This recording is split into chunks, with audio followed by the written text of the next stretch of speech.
मेरा नाम शहबाज है और मैं 11 साल का हूँ। मेरे अब्बू ढोल बजाते हैं।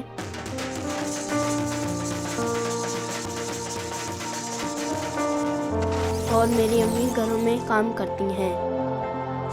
मुझे याद भी नहीं कि मैंने उनके साथ काम करना कब शुरू किया।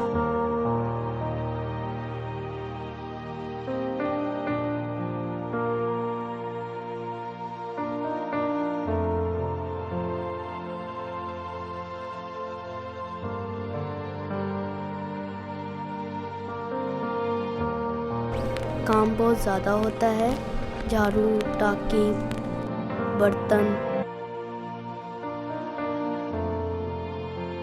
मैं थक जाता हूँ। लेकिन जब अम्मी अब्बू का ख्याल आता है तो यही सोचता हूँ कि काम नहीं करूँगा तो घर में मसला होगा।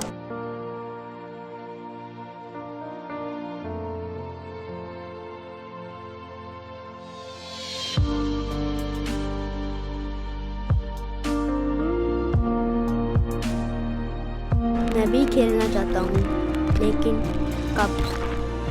जब मैं दूसरे बच्चों की तरफ देखता हूँ तो मुझे ऐसे लगता है जैसे वो आज़ाद हैं।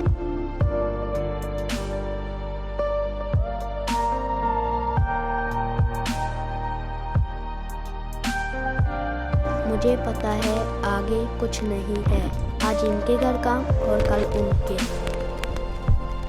इंसानी हुकूक का पहला उसूल ये है कि हम सब पैदाइशी तौर पर आज़ाद और बराबर हैं।